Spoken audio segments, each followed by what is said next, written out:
Andrea Reyes Muñoz y te doy la bienvenida a la primera cumbre virtual Trascendiendo en Familia, donde descubrirás cómo inspirar a tu familia y convertirte en su mejor educador. Hoy tenemos con nosotros a la doctora Gloria Sierra Uribe. La doctora Gloria es psicóloga, especialista en salud mental, docente, conferencista internacional, autora de más de 8 libros, entre ellos su última obra, Unidad de Cuidados Intensivos para el Amor. Entre sus investigaciones y pasiones terapéuticas se encuentran los temas de pérdidas y duelos, vínculos de familia y pareja, y desde hace años ha realizado investigaciones y propuestas terapéuticas desde una mirada transgeneracional, dirigiendo hoy en día programas de formación y entrenamiento a profesionales en temas de pareja, familia y psicogenealogía. Doctora Gloria, bienvenida y muchas gracias por ser parte de esta cumbre. Pues a ti, Andrea, muchas gracias por este proyecto tan bonito, porque creo que todo lo que hagamos por la familia es para el universo también. Entonces, con todo el amor acojo esta invitación. Doctora Gloria, muchas gracias. Antes de dar inicio a este tema tan bonito que vamos a conocer hoy, yo quisiera preguntarle, ya que estamos hablando de temas de familia, ¿cuál es ese recuerdo especial que tú tienes de tu familia que perdura en el tiempo? Bueno, yo tengo muchos recuerdos. Yo soy hija de una pareja campesina y vivimos en un sitio en Antioquia que era páramo. Entonces nosotros somos una familia muy numerosa, fuimos 15 hijos y lo único que teníamos era un papá, una mamá y unos hermanos, porque la casa más cerca quedaba a 2 horas de camino. Entonces yo soy la hija 10, o sea que yo tengo unos hermanos grandes y aprendí que lo más importante era la familia. No teníamos nada, ningún otro referente, sino familia. Y pues quiero contar algo muy lindo que viví en esa historia familiar. Es que cuando ya mis hermanos, mi papá hizo en la casa de campo, que era casi a 3.000 metros de altura, hizo un cuartico que era la escuela. Entonces una prima de mi madre era la profesora, que era la tía Eugenia. Pero cuando la tía Eugenia dijo, ya los grandes están para el bachillerato, pues nos tocó irnos al pueblo. O sea, ahí se acabó la magia porque nos tocó irnos al pueblo. Yo conocí ahí que había otras cosas que no existían, pero siento que a mis 5 años, que fue cuando nos fuimos para el pueblo, yo ya tenía inscrito en mí que era una familia y que era una pareja, mis papás, y hoy estoy haciendo un honor a mi padre que estaría cumpliendo 95 años, él nació en 1925. Mis padres se amaron en infinito, entonces yo lo que tengo es un papá y una mamá que fueron papá y mamá, pero que fueron siempre pareja. Entonces eso a mí me marcó la existencia y creo que mucho de lo que hago también lo hago en honor a ese papá y esa mamá que vi, pero a esa pareja que siempre vi. Sí, ellos dos eran dos seres que nos enseñaron a transitar la vida desde el amor. Yo me enteré, por ejemplo, que nosotros no teníamos recursos económicos cuando llegué al pueblo, o sea, yo no sabía que eso existía y eso fue, pues éramos una familia campesina casi de autoabastecimiento y llegar al pueblo pues nos cambió la vida. Pero ellos hicieron este acto de amor para que nosotros tuviéramos en la perspectiva que ellos tenían un mejor futuro y creo que lo lograron. Ese es mi mejor recuerdo. Doctora Gloria, gracias por compartirnos esa parte de su historia. Además que, claro, eso denota que desde ahí quizás también se sembró esa semillita de todo lo que hoy en día haces. Sí, yo creo que sí. Y también siempre lo hago en honor a ellos. Ya fallecieron los dos, pero también tengo la certeza de que ellos me dieron tantas raíces que me enseñaron a volar, ¿sí? Porque hay la frase fundamental de la psicogenealogía es sin raíces no hay alas. Y ellos me dieron demasiadas raíces, sí, mucho empoderamiento como ser humano, como mujer. Somos únicamente 3 mujeres y todos los otros eran hombres, pero tuvimos siempre un lugar muy protagónico en la familia, desde mi hermana mayor después está en la mitad mi hermana Livia, y después la última de las mujeres soy yo, pero nosotros tuvimos, creo que mis padres se encargaron de sentir que era eso de ser las mujeres de la casa, los hombres de la casa, y eso también me ha dado mucha perspectiva también en la investigación, porque tengo el referente, o sea, no tuve que buscarlo afuera, lo tengo por dentro. Bueno, muchas gracias, doctora Gloria. Muy bonita como toda la historia y por supuesto que también nos permite abrir el tema a nuestra ponencia porque tú hablas de las raíces y precisamente nuestra ponencia se titula ¿De dónde vengo y para dónde voy? Psicogenealogía e identidades. Entonces, para entrar un poco sobre el tema en particular, me gustaría que nos contaras un poco qué es la psicogenealogía, qué encierra ese concepto, de dónde viene, bueno, conocer un poco de esto. Bueno, epistemológicamente y como el recorrido pues es muy amplio, nosotras en Colombia tenemos una escuela de psicogenealogía que hemos denominado psicogenealogía en evolución. Y cuando la palabra en evolución es porque tal vez nos preguntan muchas veces, psicogenealogía solamente lo ancestral y lo ancestral es la esencia. ¿Sí? Y ahorita lo vamos a trabajar en de dónde vengo y para dónde voy. La psicogenealogía es una rama de la psicología que se encarga del estudio de ancestral, de lo transgeneracional. Eso sugiere que debemos de tener presente también en la epistemología del concepto que para poder aceptar que nosotros tenemos una influencia transgeneracional en nuestra vida, debemos de reconocer el inconsciente familiar. Entonces, pues ahí hay que recuperar todas las bases del psicoanálisis pues que nos dio el inconsciente, inicialmente el inconsciente personal, después las bases del inconsciente colectivo con Jung, y después, y pues como que la gran maestra nuestra es Anna Selin-Schusenberger, y especialmente con un texto bellísimo que te lo recomiendo y se lo recomiendo a todas las personas que nos escuchan, que se llama Ay, mis ancestros, pero ay de queja, o sea, ay, mis ancestros. Y Anna Selin-Schusenberger, que fue una mujer formada en psicoanálisis, en psicodrama, bueno, una mujer súper formada, murió hace 2 años, murió a la edad de 99 años. Anna Selin-Schusenberger es la primera persona que acuña en París, en Francia, el término de inconsciente familiar.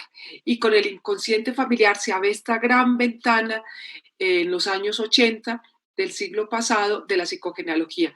Nosotras, en el trabajo que hacemos con la profesora Marta, que también la vas a tener en la cumbre, pues hemos trabajado desde la perspectiva especialmente francesa y pues creamos la Escuela de Psicogenealogía de Evolución en Colombia desde pues, más o menos hace unos 20 años y desde los últimos 5 años estamos haciendo una formación permanente diplomar.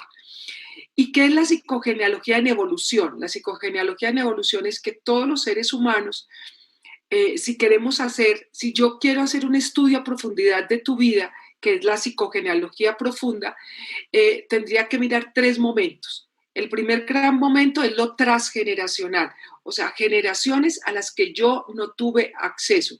Por ejemplo, mis tatarabuelos. No sé nada de ellos, no tengo relatos, no tengo fotos, no tengo nada. Pero eso significa que no los conocí, pero yo los tengo conmigo en mi inconsciente familiar. Ese es el transgeneracional. El intergeneracional son las generaciones a las que yo tuve acceso. Entonces están mis padres, mis tíos abuelos, mis primos, toda esta generación que es anterior a mí, pero que sí la conocí. Y está lo que Martica ha trabajado profundamente, que se llama la novela natal. ¿Y qué es la novela natal? Es un año antes de mi concesión, el momento de la concesión, el embarazo para mi madre, la gestación para mí, el momento del parto y los primeros 3 años. En psicología, usualmente ampliamos esos 3 años hasta 7 por toda la implicancia que tiene en el desarrollo de la personalidad. Pero en psicología hablamos de ese que es el puente, que es la novela natal. Y el tema lo ha trabajado Martica muchísimo, dando una lectura diagnóstica y una lectura terapéutica, así como en el transgeneracional o en el intergeneracional. Y yo también soy lo biográfico, o sea, después de mis 3 años yo empiezo a hacer mi historia. Entonces, cuando nosotros hacemos una psicología y una psicogenealogía en completud, analizamos esos 3 grandes momentos. Por eso, la psicogenealogía es el estudio desde lo transgeneracional hasta lo biográfico, o sea, es la vida completa. ¿Sí? La psicogenealogía en evolución. La psicogenealogía como tal es la rama de la psicología que estudia el transgeneracional. Y para eso, pues hay unas categorías, hay todo un planteamiento teórico. Francia es donde más se ha trabajado, también en España, bueno, en Argentina tenemos pares académicos en Argentina con la Escuela de Psicogenealogía de Buenos Aires y bueno, esto es una pasión, entonces ha sido muy bonito eso, pero en esencia eso es lo que es la psicogenealogía. Perfecto, doctora Gloria, muchas gracias por darnos como ese contexto de lo que es la psicogenealogía. Y también conforme a lo que nos comentabas, entonces también de ahí entonces ya se desglosa la parte de las identidades, lo que hablaste de la parte biográfica y demás, ¿correcto? Sí, así es. Pues Y ese es nuestro tema, entonces si quieres entramos a ese tema maravilloso y eh, la pregunta que nos hacemos es ¿de dónde vengo y para dónde voy? Pero cuando yo voy a la genealogía, Andreita, y yo quiero aquí, la gente nos dice, bueno, ¿y uno para qué tiene que mirar los ancestros? O sea, los ancestros ya, la mayoría están muertos o no los conozco. Entonces, uno va a la genealogía con algo que nosotros hemos denominado los hilos rojos. Y los hilos rojos son como unas preguntas que nos hacemos y que no tenemos respuesta. O sea, cuando yo tengo un desafío, una situación que estoy viviendo y que estoy transitando y no sé por qué, no encuentro respuestas, entonces de pronto la respuesta no la tengo yo, está en mi árbol. Está en mi árbol. Entonces, eso yo me voy con esa pregunta. Inclusive, nosotros siempre empezamos el diplomado diciendo a la persona, ¿qué pregunta le quieres hacer a tu árbol? ¿Qué pregunta le quieres hacer a tu árbol? Y y muy seguramente uno de esa respuesta la puede encontrar en el transgeneracional, yo puedo estar viviendo una lealtad con mi tatarabuelo. Y la mejor forma de entender eso es la película Coco, la mexicana, ¿sí? O sea, porque lo que hace Miguel es con su pasión, su pasión, sacar un secreto. Y creo que yo no sé cuántos saben de psicogenealogía, los que escribieron la película y los guionistas y los que la pusieron en escena, pero realmente es perfecto para entender eso que él está haciendo, que la familia no lo puede entender porque es una familia de zapateros y todos por tradición son zapateros y viene un tataranieto a ser músico en compulsión. O sea, él lo único que quería era hacer música, música, música. Y finalmente todo el desarrollo de la película es para llevar a develar un secreto que está en el transgeneracional. Entonces, uno le hace preguntas, yo le hice una pregunta, entonces lo voy a contar conmigo. Yo le hice una pregunta al árbol. Pregunté, ¿por qué en mi familia hay alcoholismo? Porque yo podría haber entendido como psicóloga que el alcoholismo es un déficit afectivo de la infancia, especialmente porque no hay padre, pero ya te conté que tuvimos el mejor padre del mundo. Entonces, ¿por qué tengo 3 hermanos alcohólicos? Uno de ellos ya fallecido por complicaciones con el alcoholismo. Entonces yo me fui a hacerle preguntas al árbol. Y cuando yo empiezo a hacerle preguntas al árbol, pues yo era Gloria Sierra Uribe con un papá divino, con una mamá divina que nos tenían en una burbuja y yo no entendía, y yo veía a mis hermanos, veía el dolor de mi madre, el dolor de mi padre por el alcoholismo de mis hermanos, y yo, pues que vivo hace 40 años en Bogotá, que me vine a los 19 años, pues yo vivía el alcoholismo de ellos como en el relato. Mi mamá decía, su hermano no llegó, a su hermano me lo van a matar, ta, ta, ta, ta. Entonces yo me pregunté, ¿qué está pasando? Y en esas preguntas, lo primero que hice fue decir, bueno, si no es mi papá, la psicología no me daba ninguna respuesta, porque la psicología me decía, mi papá nunca tomó, mi papá fue un hombre absolutamente sano, acompañante, un hombre maravilloso, o sea, mis hermanos no tenían aprendizaje vicario, mis hermanos no vieron un papá borracho. Y bueno, yo tengo otra cantidad de hermanos hombres y los otros, ¿por qué no toman? ¿Y por qué estos sí? ¿Y qué pasó? Y entonces ese es mi hilo rojo, ese es mi hilo rojo, para contestar de dónde vengo. Y mi hilo rojo fue preguntar ese alcoholismo de mis hermanos. Y la historia es muy larga, pero te la voy a resumir porque pues sería casi contar, la conferencia sería para contar esa historia. Pero yo tengo una hiperpresencia de la familia Uribe, de la familia de mi madre, pero de mi padre no conocía nada, nada. O sea, el único cierre en mi vida era mi papá, porque él nos había dicho que todo el mundo se había casado y se había ido y nosotros nos quedamos con esa historia. Con él era suficiente, o sea, la presencia de él era suficiente en mi vida. Y entonces yo me entero en ese momento, hace 20 años, que yo necesito conocer a los Sierras, los necesito conocer. Y empiezo a buscarlos y cuando uno busca encuentra. Y una tía Uribe me ayudó a buscarlos. Y ahí ya mi padre había fallecido, mi padre murió hace 33 años. Entonces yo busco y cuando busco y me encuentro con la primera tía, mi padre es el hijo 11 y mi tía es la décima, porque ya todos estaban fallecidos y me encuentro con la tía Teresita y la tía Teresita cuando me ve y ve a mi hermana mayor especialmente, la tocaba, la consentía, la mimaba. O sea, tener al frente a una hija de su hermano menor. Y entonces mi mamá le dice, Teresita, es que Glorita es psicóloga y Glorita quiere saber la historia de los Sierras. Y mi tía se pone a llorar y me abraza y me toca y me dice, mijita, y tienes toda la razón. Tienes toda la razón que quieras saberlo y tienes toda la razón que sea psicóloga, pero era una viejita campesina.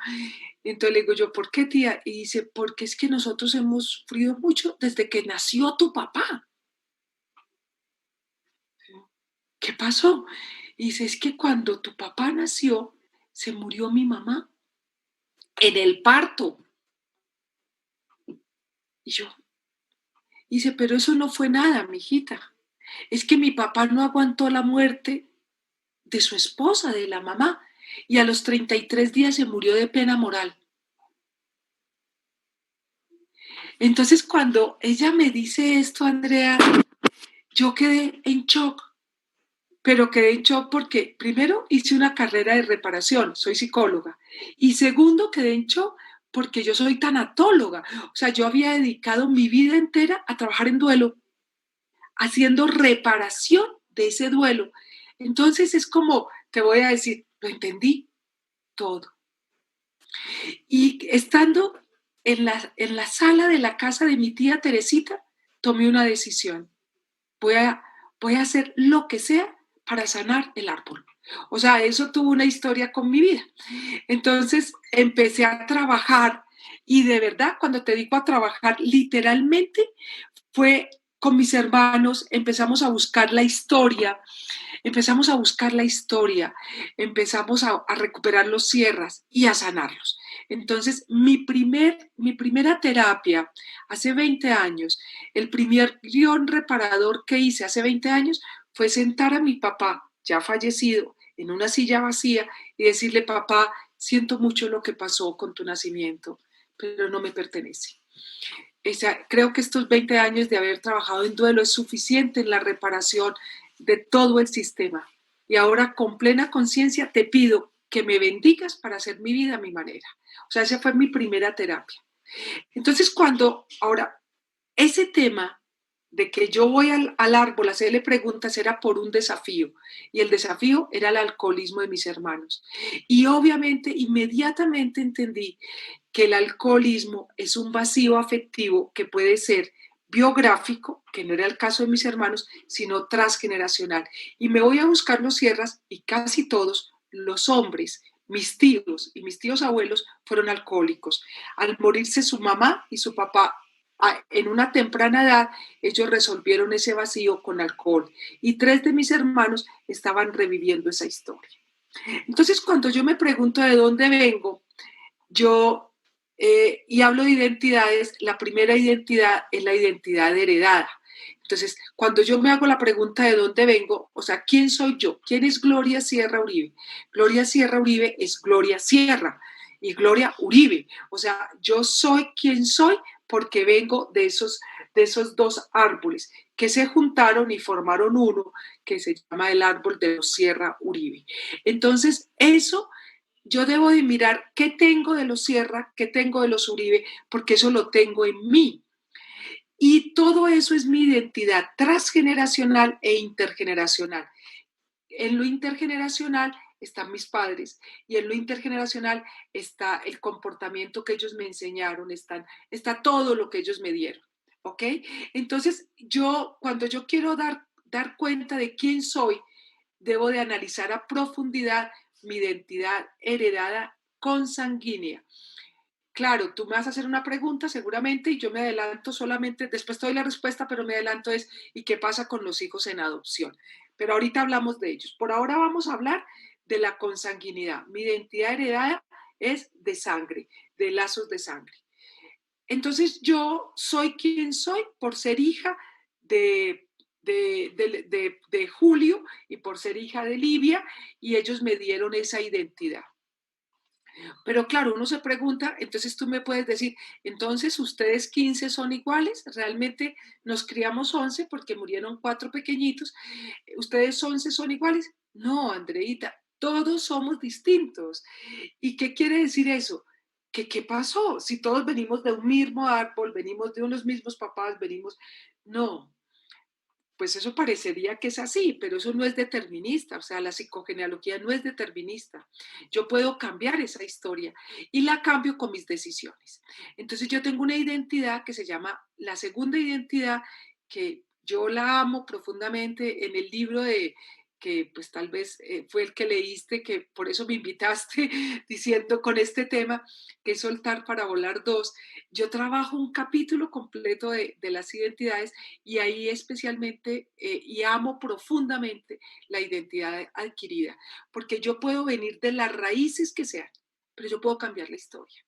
Sí, porque si no yo estaría condenada, o sea, si yo, no es mi caso por fortuna, pero si alguien viene de una familia de personas asesinas, de personas narcotraficantes, de personas, pues estaría condenada, ¿verdad? Pero él puede cambiar la historia y decir, eso lo hicieron mis ancestros, yo voy a hacer algo diferente con mi vida. Entonces, es la identidad adquirida, que es lo que yo hago con mi vida, mis decisiones, mis opciones. Si yo sería otra persona si fuera médica, yo sería otra persona si yo me formo como psicóloga, eso me da una identidad adquirida. O sea, mi hermana Livia, que tiene 2 años más que yo, ella fue profesora rural en escuelitas, toda la vida se dedicó a enseñar y a leer a los niños campesinos y yo me vine a Bogotá, no me quedé en la ruralidad, no me quedé en el campo, me vine a Bogotá. Entonces, con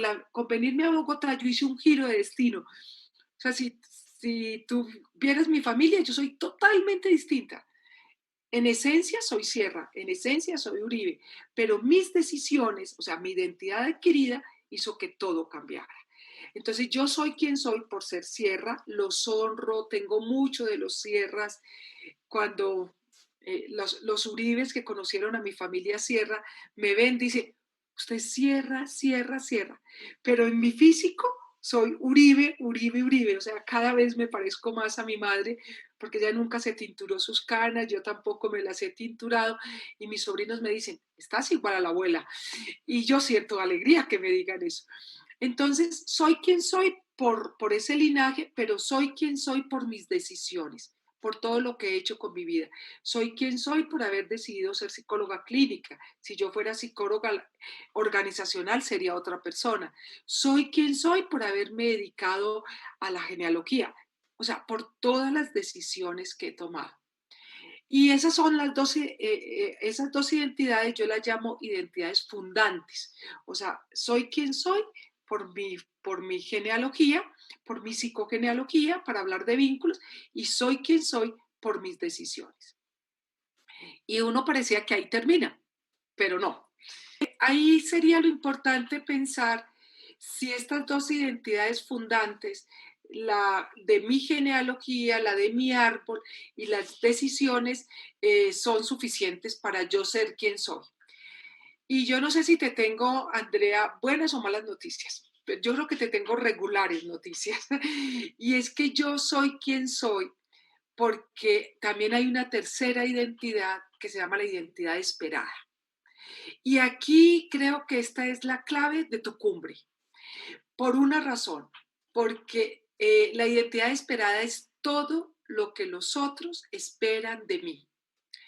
Y aquí vamos a entrar a familia. O sea, yo me voy a preguntar, ¿qué espera mi familia Sierra Uribe de esta persona que es parte de su árbol? O sea, de Gloria, que es parte de su árbol. Y ahí aparece un manual de instrucciones. O sea, esperamos de esta mujer, de esta niña, desde chiquitas, esperamos esto, esto, esto, esto y esto, y te lo van transmitiendo. O sea, esperamos que sea profesional, esperamos que sea exitosa, esperamos que tenga, que se case, esperamos que tenga hijos, esperamos que viaje, esperamos que venga, esperamos que le dé. O sea, el manual de inscripciones está escrito transgeneracionalmente. Hay la familia siempre espera la mamá, espera el papá, espera la familia del papá, espera la familia de la mamá, todo el mundo espera. Y para eso escriben unos guiones.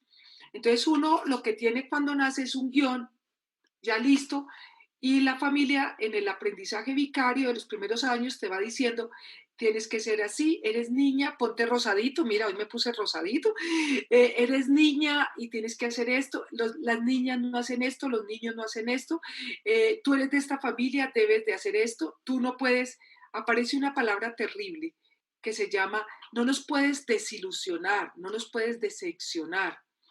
Y ese manual de instrucciones me lo da la familia. Y eso yo lo llamo, a esa identidad la llamo la identidad mordaza, porque me va amarrando. Mi familia primero, después llego a la escuela y la escuela espera de mí. Después llego a mi adolescencia y todo el mundo espera de mí, el maestro, la iglesia, todo, la sociedad espera de mí, los vecinos esperan de mí. Llego a la universidad y los psicólogos debemos ser así, los psicólogos hacemos, los psicólogos, la agremiación de psicólogos espera esto de mí. Y llego a la vida en pareja y mi pareja espera esto de mí. Y soy madre y mis hijos esperan esto de mí. O sea, si tú te das cuenta, la identidad esperada es una mordaza. O sea, te amarra, te amarra, te amarra, te amarra. Entonces tú venías por la vida diciendo, yo tengo una identidad adquirida, yo hago esto, yo decido esto. La pregunta es, ¿eso es tan cierto? ¿Lo puedes decidir? ¿O hay detrás de ti una genealogía que te dices, Andrea, tú no puedes hacer eso? ¿Sí? Y te lo voy a contar con esto.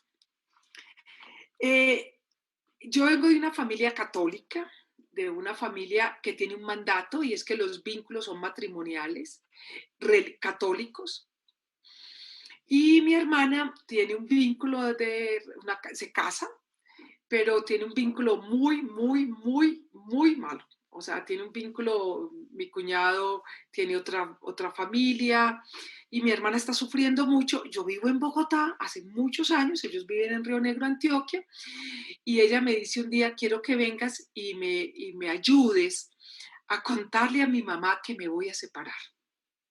Entonces yo, de psicóloga, le digo, bueno, tú eres grande, tú eres mayor de edad, pues dile a mi mamá que te vas a separar. Entonces me dice, no, hermanita, por favor, ven, ven, acompáñame. O sea, un poco ser la psicóloga de la familia. Entonces, pues yo no entendía. Yo dije, pues yo le digo a mi mamá que me voy a separar y ya. No, pues espérate. Entonces yo llego, mi mamá era una mujer, una matrona paisa, mi mamá era una mujer súper inteligente. Yo llego de sorpresa a la casa de mi madre me dice, ¿y eso? Entonces le digo, ¿no te alegras? Y dice, no, estoy feliz, pero porque y le digo, yo no, es que tengo un seminario en Medellín. No me creyó. Y quiero que, pues mañana es el seminario, entonces vamos hoy a almorzar y yo invité también a almorzar a Livia. Mi mamá se llamaba Livia y mi hermana Livia. Si pudiéramos hablar de eso, pues nos podríamos extender en qué significa tener el mismo nombre de la mamá. Es como tú tienes que hacer lo mismo que yo hice y cuando yo me vaya, tú sigues haciéndolo, que eso se llama desorden de nominación en genealogía. Bueno, nos fuimos a un restaurante, Andrea. Nos fuimos al restaurante y teníamos un santo y seña con mi hermana. Y era que ella me daba una patadita por debajo de la mesa cuando iba a decirle a mi mamá que se iba a separar. Y bueno, mi mamá, eso hace muchos años, y mi mamá era muy elegante además, entonces mi mamá estaba en el restaurante, pidió su café, ya habíamos almorzado, y mi hermana, entonces trajeron el café, y la gente la quería mucho en el pueblo, y todos nos conocían, entonces doña Livia, su cafecito, y entonces mi hermana le pegó la patadita. Entonces le dice, mami, yo le pedí a Glorita que viniera de Bogotá porque tengo algo que decirte. Y dice, me lo imaginaba. Y así, en su pose, era un personaje. Entonces dijo, ¿qué pasó? Entonces le dice, mami, es que yo quiero contarte que me voy a separar de Humberto. Mira, Andrea, se corrió, o sea, para colocar la distancia, como esto no es conmigo, y nos dijo, perdiste la avenida, me dijo a mí, mirando. Y usted, señorita, quiero decirle una cosa. Ninguna Uribe se ha separado. Usted no va a ser la primera. Y aquí se acabó el almuerzo y la cuenta la pago yo. Y se paró y se fue. Pagó y se fue. Y mi hermana me dice, ¿te das cuenta? Por eso era que yo necesitaba que vinieras. Pues mi hermana no se separó. O sea, mi hermana no le podía hacer eso en su identidad esperada a mi mamá. No le podía hacer eso al árbol, o sea, no le podía hacer eso a los Uribe. Entonces, mi hermana se puso a llorar y me decía, ¿qué hago? Entonces yo, pero tú tienes 40 años, sepárate. No, no puedo. Y ahí aparece algo que es divino y que nosotros trabajamos en genealogía, que se llama la reserva emocional y la economía emocional.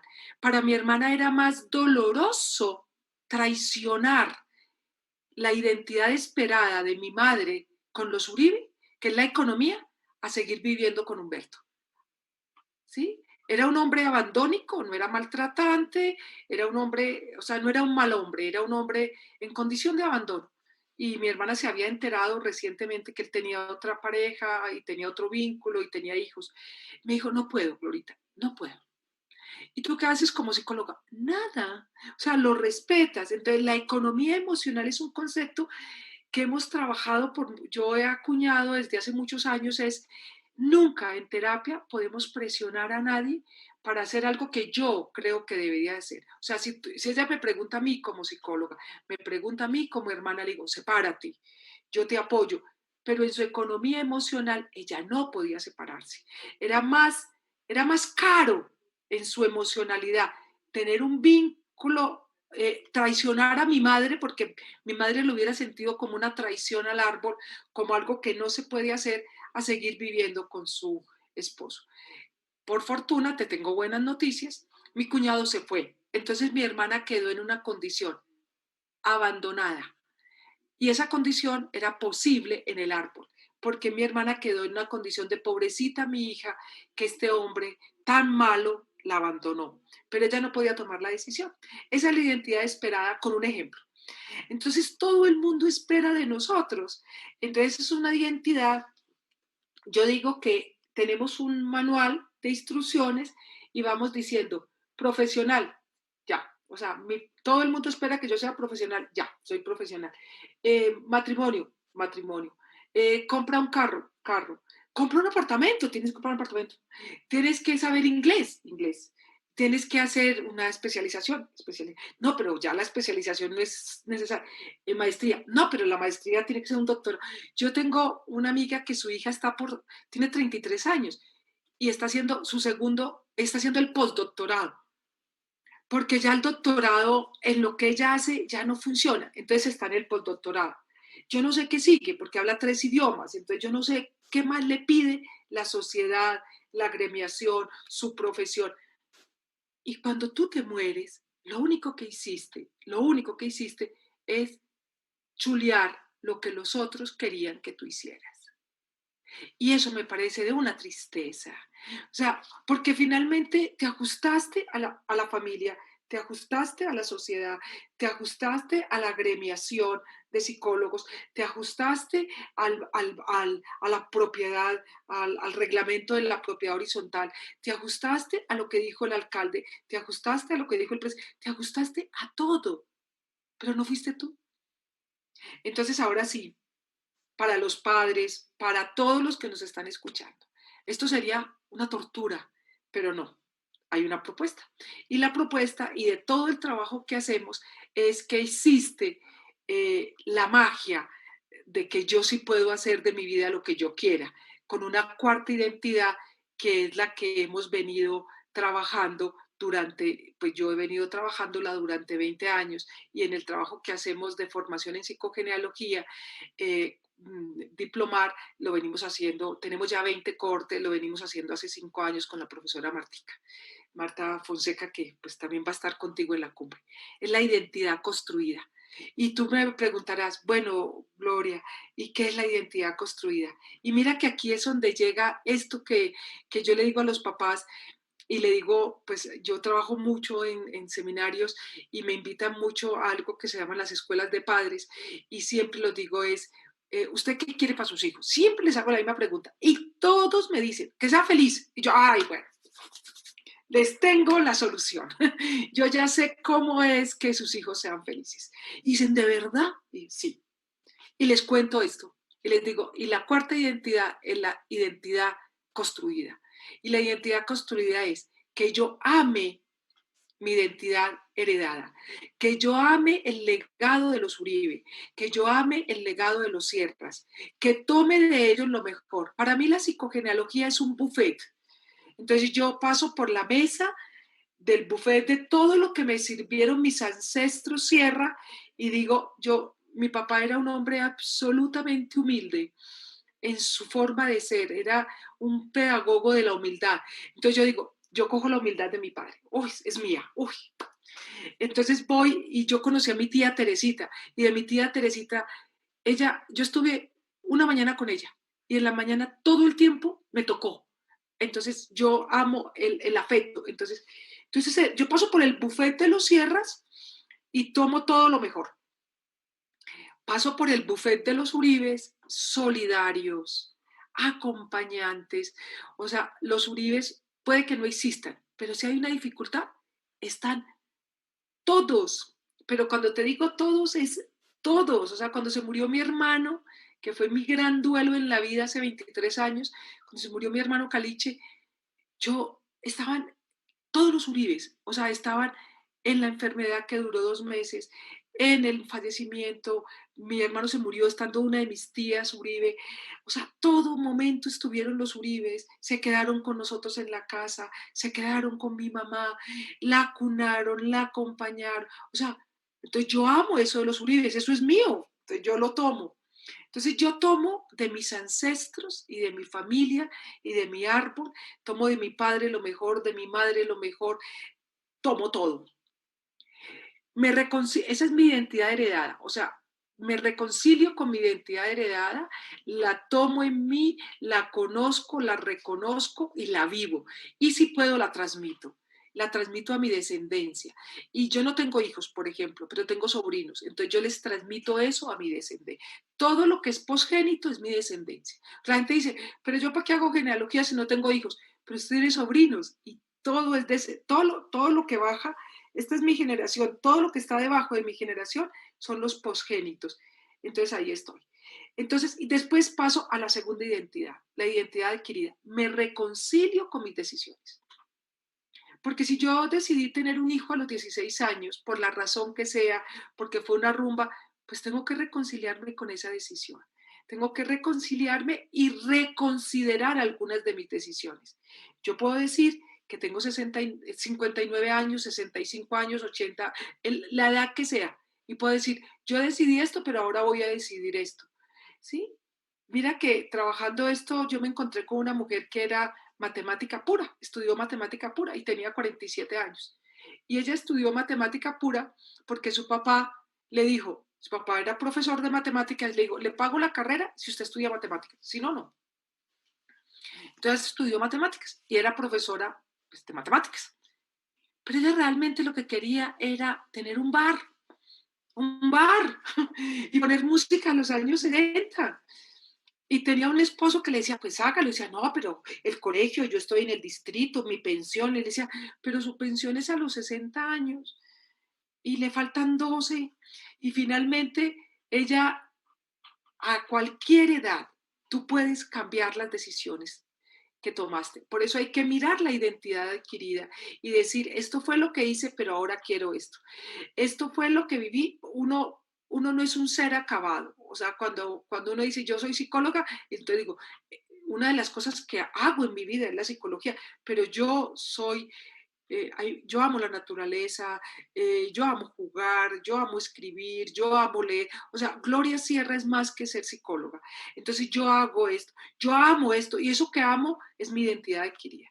Entonces me reconcilio con mis ancestros, me reconcilio con mis padres, con todo eso esperado, me reconcilio con mis decisiones y cojo de frente la identidad esperada.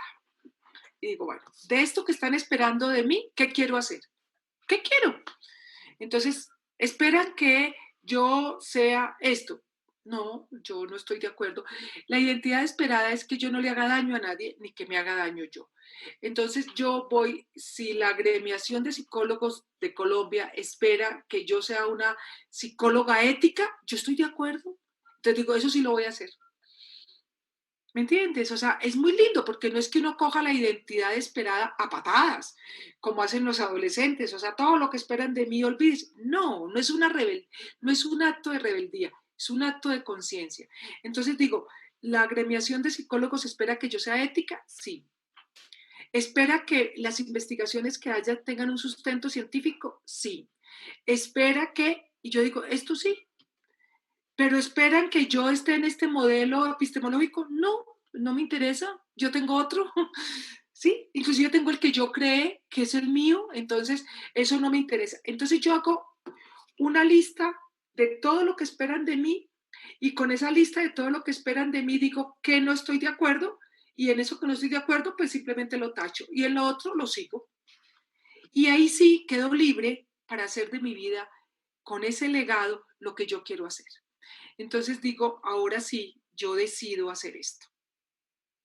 Entonces miren que los papás, y esto es una cumbre que tú estás haciendo para los padres, para las familias pueden ayudarnos mucho en qué, en no ponernos una lista tan grande en la identidad esperada, que quedemos tan atrapados que terminemos haciendo lo que ellos quisieron que hiciéramos. Y te voy a decir algo que es divino. Y es que la identidad esperada tiene un comité de aplausos. Entonces, si aquí esperan que yo sea exitosa y soy exitosa, me aplauden. Entonces me refuerza más la identidad esperada. Si esperan que yo sea profesional y soy profesional, me aplauden. Y eso me lleva a una zona de confort, es porque yo voy logrando lo que los otros esperan que yo logre, me lo refuerzan, me aplauden, me valoran y dicen, ay, Gloria tan exitosa. Entonces yo digo, sí, es que soy exitosa. Y me lo creo además. Entonces termino haciendo la identidad esperada, pero termino finalmente haciendo unas crisis que se llaman las crisis vitales. Y esta es como lo último la última reflexión grande que yo hago en las identidades. ¿Por qué si lo tengo todo, no soy feliz? ¿Por qué si soy profesional? ¿Por qué si tengo una familia? ¿Por qué si tengo dinero? ¿Por qué si he podido viajar por el mundo? O sea, ¿por qué si he hecho todo lo de la identidad esperada? ¿Por qué si ya sé 3 idiomas? ¿Por qué? ¿Por qué? ¿Por qué no soy feliz? Esa sería la pregunta interesante. Entonces, cuando los padres me dicen que ellos quieren para sus hijos que sean felices, entonces yo les tengo la respuesta. Fíjate, la respuesta es la libertad. O sea, la única opción que yo tengo para tener completud es que yo sea libre. Y la libertad está inscrita en la cuarta identidad. O sea, yo elijo lo que quiero. Yo elijo con quién compartir mi vida. Yo elijo dónde vivir. Mira, yo soy antioqueña.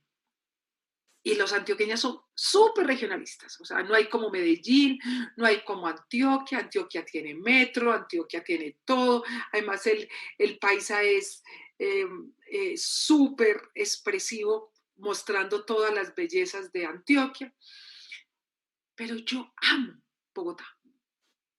Y te voy a contar un chismecito.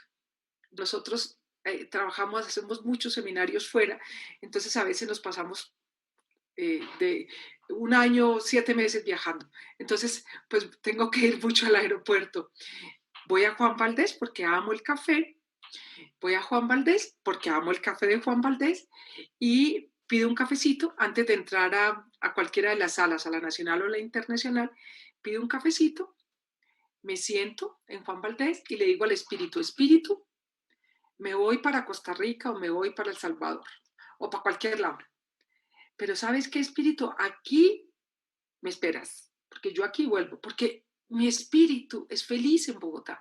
Entonces me tomo el cafecito, me entro a la sala, voy, trabajo, regreso, llego a, llego a Bogotá, me voy a Juan Valdés antes de coger el taxi, me pido un café, le digo, espíritu, ya llegamos para la casa. Y entonces me voy para la casa, porque el espíritu esa es mi decisión es vivir en esta ciudad que amo con mi corazón, que cuido con mi corazón, porque mi espíritu está acá. Entonces, ¿pero por qué? Porque yo lo decidí, no lo decidió mi familia. Mi familia hubiera decidido que todos viviéramos en Río Negro, Antioquia. De hecho, todos viven ahí. ¿Sí? Y mi hermano menor, que también es psicólogo y es escritor, que se llama León Sierra, él vive en Montería porque él también lo decidió. O sea, nosotros rompimos en nuestra identidad esperada eso.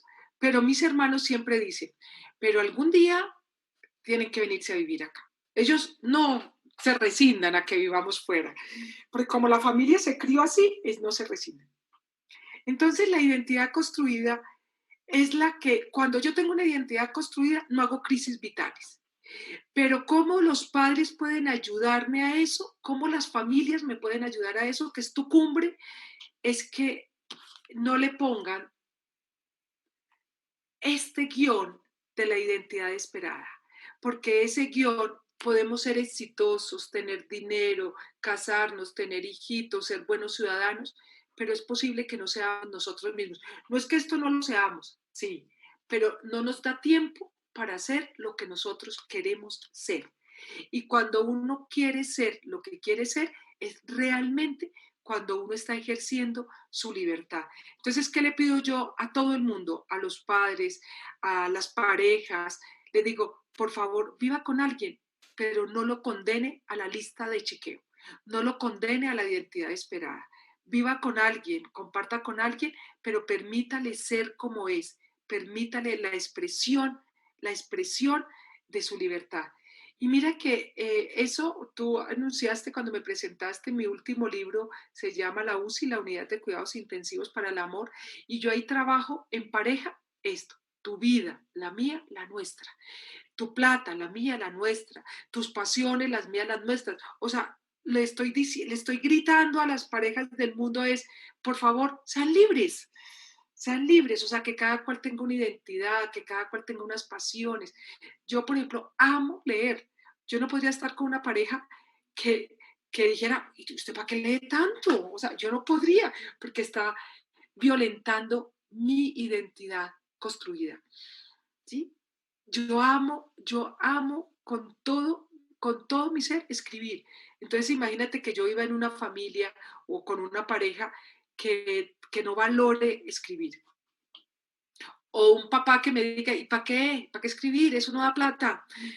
Que solamente mire mi éxito por el dinero. Sí, a mí no, a mí lo que me interesa es escribir. Mi hermano menor, que es escritor, un día con una novela la mandó a una editorial y se la devolvieron. Entonces yo le dije, Leo, ¿y qué vas a hacer, hijo? Nada, es que la novela ya no es mía, yo ya la saqué, ya la escribí. Entonces yo no me imagino, mira, mi hermano renunció a todo lo que tenía, mi hermano era en la identidad esperada perfecto para mi mamá. A sus 40 años era el director de, bueno, de un montón de cosas, no voy a contarlo porque no tiene sentido, y mi mamá, el orgullo. Y él a los 40 años puso una sillita al frente el día de su cumpleaños, el 20 de junio al frente puso una sillita y colocó León Sierra, 50 años. Y caminó, dio 10 pasos y dijo, ¿qué quiero hacer a los 50 años? Y dijo, escritor. Se devolvió, se sentó en su computador, hizo la carta de renuncia.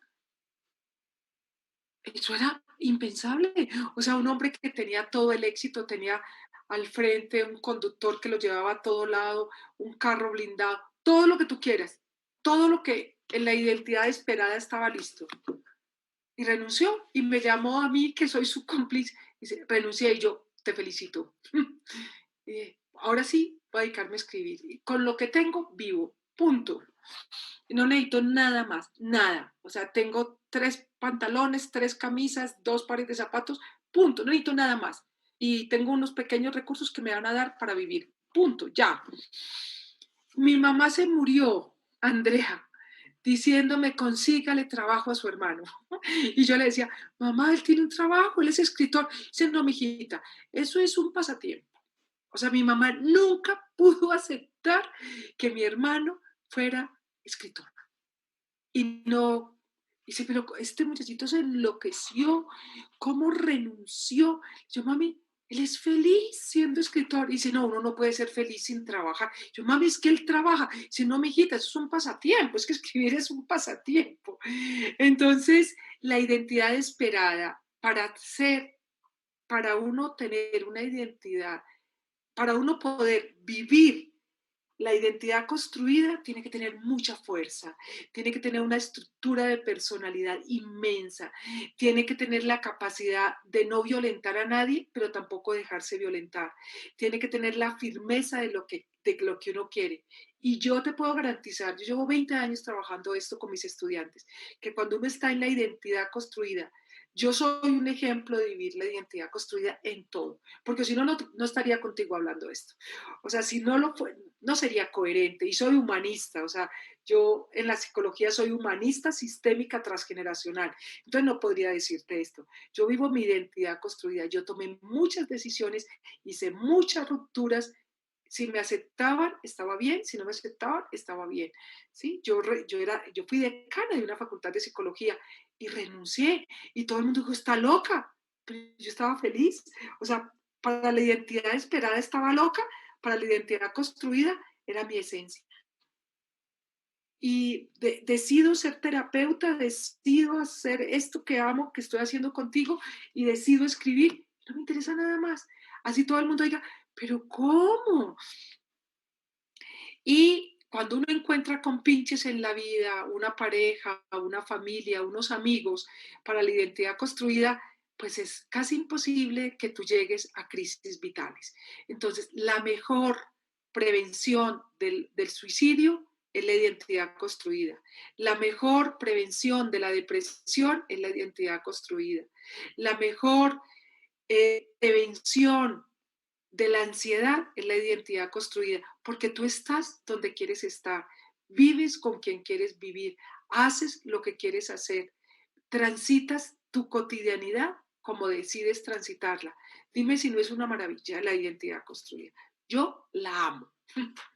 Sí, sí, claro. Además que nos lleva, por supuesto, a reflexionar un poco sobre las decisiones que a la final tomamos. De hecho, inmediatamente pensé en mi historia personal y de hecho esta cumbre que estoy, digamos, construyendo con tanto amor y demás, tiene que ver precisamente como con esa conexión que en algún momento hice clic con algo y dije, esto es lo que a mí me apasiona, esto es lo que yo quiero hacer y definitivamente tomé una decisión de vida hace casi un par de años y literalmente me lancé a vivir al 100% lo que me hace vibrar. Entonces, pues para mí tiene todo el sentido lo que estás contando y aprovecho, me gustaría más bien como resaltar o retomar algo que hablaste sobre esto de, que me parece muy importante, y es esto de tomar ese legado de las dos familias, porque suele suceder y se ve muy a menudo que hay más afinidad de pronto más con una que con la otra,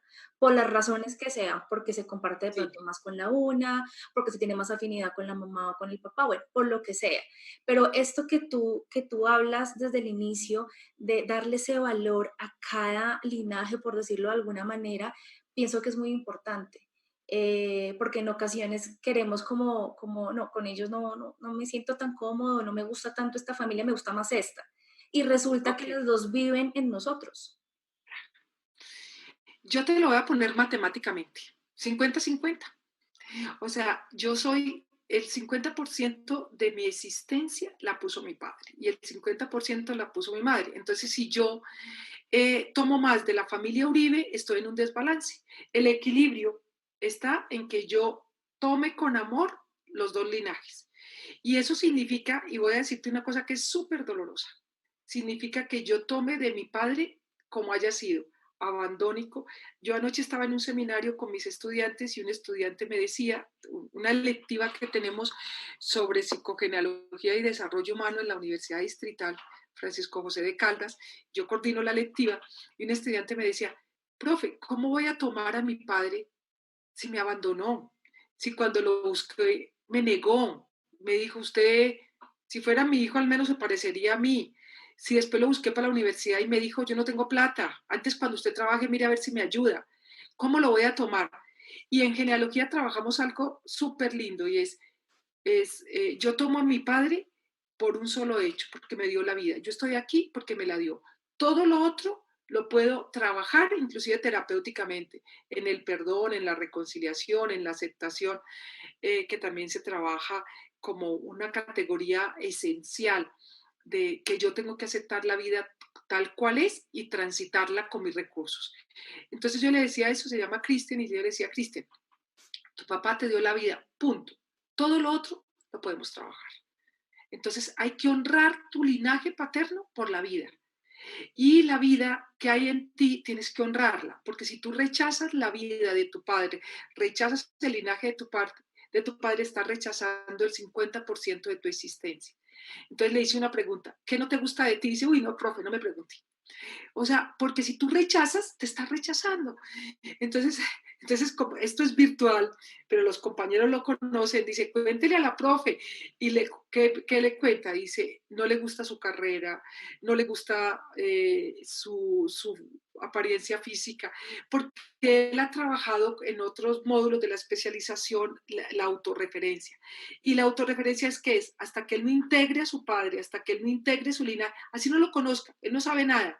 Es que uno, como eso está, la información está en el inconsciente, uno lo que dice es, tomo de mi linaje paterno todo lo mejor. Entonces tú dices, ¿y qué es lo mejor? Lo mejor. O sea, es como si tú abrieras un archivo en Internet y das la clave al decir, tomo lo mejor y baja lo mejor y se cierra.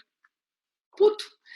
Las terapias, nosotros, pues claro, tenemos también una inmensa responsabilidad, no solamente con las personas que formamos, sino con los lectores, es que también les dejamos una cajita de herramientas. Por eso Soltar para Volar 2, que es el libro que referenciamos para la cumbre, y bueno, cualquiera de la obra, pues es un libro de terapias, es cómo tomo a mi padre, cómo tomo a mi madre, qué guiones debo de hacer, cómo es que voy al mi inconsciente, y que son terapias súper sencillas, digamos más bien ejercicios terapéuticos súper sencillas que permiten eso. Entonces, papá y mamá deben estar dentro de mí. Si no están dentro de mí, yo no soy una persona completa. Y si no soy completa, pues nunca voy a llegar a la identidad construida. Entonces yo le decía, Cristian, ¿quieres llegar a tu identidad construida? Sí, profe. Ok. Toma a tu papá. No puedes hacer nada. no puedes hacer nada. Así tengas en la identidad adquirida, tengas más presencia. O sea, no es competir porque en la identidad adquirida, por ejemplo, yo solamente tengo Uribe. Yo conocí a mi tía, pues cuando tenía 39 años, a la única sierra que conocí. Pero la hiperpresencia Uribe, eso está en mi identidad adquirida, pero en mi identidad heredada, pues están los dos linajes. No sé si te da respuesta. Sí, sí, claro, totalmente, porque eso me parece que es una reflexión bien interesante. Y bueno, y teniendo en cuenta precisamente que estamos hablando de las identidades y demás, ¿cómo aplica esto en caso de adopción? O sea, ¿qué pasa con los niños adoptados? ¿Cómo se construyen ahí las identidades? Eh, la pregunta la anunciamos al principio, pero además es absolutamente necesaria y pertinente. Uno cuando es adoptado, cuando un niño es adoptado, tiene dos identidades heredadas. Tiene una identidad heredada que es la biológica, que está en su inconsciente familiar, que nadie se la puede borrar. Y tiene una identidad adquirida con los padres de crianza. Entonces, siempre va a tener una identidad heredada que es indisoluble. O sea, tú puedes hacer lo que sea, es que es de consanguinidad. O sea, yo, cuando yo me encuentro con mis primos, es muy chistoso porque yo tengo primos muy grandes y entonces esos primos grandes cuentan cosas de los Uribes y cuando cuentan esos relatos yo digo, pero este es mi hermano, pero con un bisabuelo, pues que no conocimos, porque los Uribes, imagínate que mi bisabuelo, el abuelo de mi mamá, o sea, mi bisabuelo, duró 109 años. Entonces hay recuerdos, pero mis sobrinos, pues mis sobrinos no tienen eso. Mi bisabuelo murió en 1960. Entonces, pero mis sobrinos son así. Digo, ¿quién les pasó eso? Está en su inconsciente familiar. Entonces, ellos están honrando a este hombre que todo le decían Papá Toño. Y el recuerdo es que mi bisabuelo, después de los 100 años, empezó a ser un niño y jugaba con carritos, pero jugaba con carritos solo, porque era un viejito. Entonces, pues, ¿qué niño iba a jugar con él? Pero ¿qué hacen mis sobrinos? Mis sobrinos juegan solos, hacia allá otros niños. O sea, están honrando al bisabuelo. Eso está en su inconsciente. Entonces, cuando yo escucho el relato de Papa Toño, yo me río solita y digo, pues claro, es el inconsciente. Mis sobrinos cuando van a jugar carros, nunca juegan con niños. Ellos juegan balón, juegan lo que sea, pero carritos, solos. O sea, si tú hubieras tomado una foto de Papa Toño a los 108 años jugando en el piso, acostadito, carritos, son mis sobrinos. ¿Dónde tienen la información? En su inconsciente familiar. O sea que a un hijo adoptado no le podemos quitar eso. ¿Cómo se lo quitamos? Nada. ¿Sí? Entonces, los padres que deciden tener hijos en adopción, pues tienen que estar pendientes de qué pasa con los hijos, porque ellos vienen con una información que ellos no conocen. Pero en la identidad adquirida tienen todos los mandatos, la crianza de los padres adoptivos. Y esa se fortalece es en la identidad adquirida. Y los niños adoptados terminan haciendo mucho de la identidad esperada de los padres de crianza. Porque los padres de crianza adoptan un niño y lo educan y esperan de él. O sea, pues está lo inconsciente y está esto. Nosotros tenemos una terapia está inclusive en el libro, que es cómo yo honro a mis padres biológicos, les doy un lugar de padres biológicos, les doy las gracias por haberme dado la vida y les doy las gracias a los padres de crianza por haberme acogido en su corazón y hacer que yo nazca en el corazón de ellos, porque nacen es en el corazón, o sea, el otro fue biológico, pero aquí los padres de crianza decidieron desde el corazón traerme a este hogar. Entonces me dieron un lugar en este hogar. Es muy bonito. La terapia es sobre adopciones. Es una terapia que también la hacemos con las madres que entregan sus hijos en adopción para que sea desde un acto de amor que se entregue y no quede con la información de dolor. Eh, Trabajando genealogía, uno tiene la inmensa responsabilidad del principio y el final de la vida. ¿Eso qué quiere decir? Que es necesario trabajar desde que se nace hasta que se muere, porque los muertos mal enterrados, los muertos, por ejemplo, lo que estamos viviendo ahora con nuestros sepelios, estos muertos que quedaron mal enterrados porque no los vemos, no sabemos dónde están, con la cuarentena, ¿sí? O sea, tengo unos amigos muy cercanos que se les murió su mamá, no por COVID, pero estaba un día viendo televisión y cuando se dieron cuenta, pues estaba con los ojitos cerrados, pensaron que estaba muerta, no estaba muerta, hizo un aneurisma, llega una ambulancia, ellos se van a subir a la ambulancia y dicen, no, usted no puede subirse porque tiene que entrar en cuarentena. Bueno, nosotros le informamos, la llevan a cuidados intensivos, se dan cuenta que tiene pues ya muerte cerebral, y a los 3 días lo llaman, se murió, y dice, ¿qué hacemos? Nada. ¿Cuál es su funeraria? Nosotros no saben nada. Y entonces ellos me preguntaban, ¿qué hacemos con la ropa? Pues la están esperando. En la funeraria les dicen, cuando pase todo esto, aquí están las cenizas. Entonces esos son los muertos mal enterrados. Entonces la psicogenealogía se encarga del principio de la vida y del final de la vida. Y todo eso tiene repercusiones en la descendencia, ¿sí? Tiene repercusiones. Haber nacido en esta época. Mi sobrina nieta nació el 21 de mayo, en plena crisis de COVID. Ella vivía en la China con su esposo. Vinieron de vacaciones porque ya estaban embarazaditos.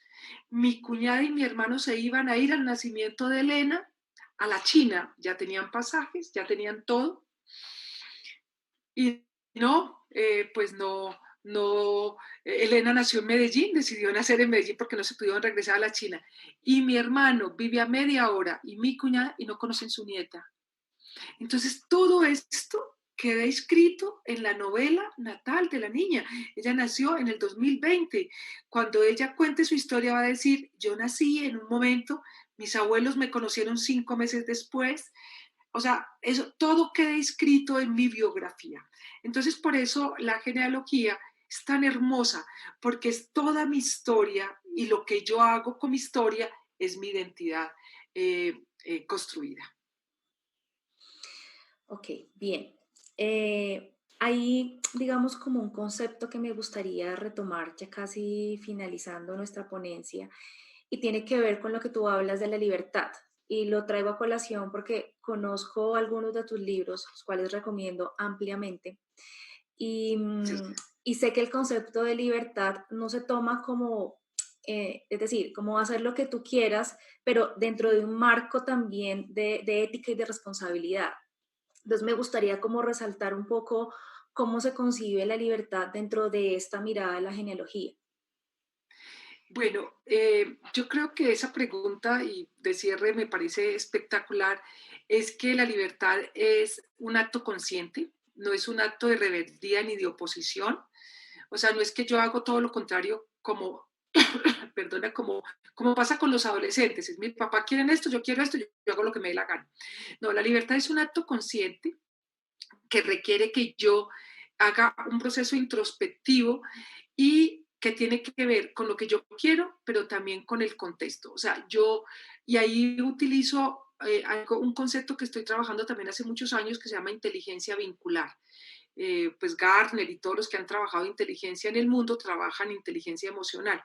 Pero yo llevo trabajando hace muchos años un concepto que se llama inteligencia vincular. O sea, yo debo ser inteligente en mis vínculos y en mis relaciones con el otro. Y hay en la inteligencia vincular, yo trabajo un concepto que se llama inteligencia espejo. Es que yo te trato a ti, Andrea, como yo quiero que Andrea me trate a mí. Te trato con respeto, te trato con reconocimiento, te reconozco, te respeto lo que tú haces para que tú respetes lo que yo hago. Entonces la inteligencia vincular está ligada a la libertad. Yo hago lo que yo quiero con mi vida en tanto no le haga daño a nadie ni tampoco me haga daño yo. Porque yo puedo hacer lo que me dé la gana con mi vida y todo el día tomar licor o consumir cocaína. Pues eso no es inteligente y no es un ejercicio de libertad, es un ejercicio de autodestrucción. Entonces la libertad está en contexto, pero está en primacía con mis decisiones. Pero si yo escribo, yo no le hago daño a nadie. Inclusive lo que pienso es que le puede hacer bien. Entonces yo puedo hacer extensivo mi deseo, mi libertad la puedo hacer extensiva. Y si mi libertad solamente es para hacer, me quiero ir al campo, yo conocí recientemente en Ecuador un hombre que es ermitaño, un sacerdote, inclusive es un sacerdote colombiano y tiene 32 años y él vive, es ermitaño y él baja una vez al mes a un sitio donde unas monjitas a provisionarse. Y entonces todo el mundo dice, este hombre, que es una maravilla de hombre, que es un gran predicador, ¿cómo es que se va a vivir? ¿Cómo es que es ermitaño si el mundo lo necesita? Y cuando yo hablé con él, él me dijo, Gloria, yo quiero estar en silencio para orar por la paz.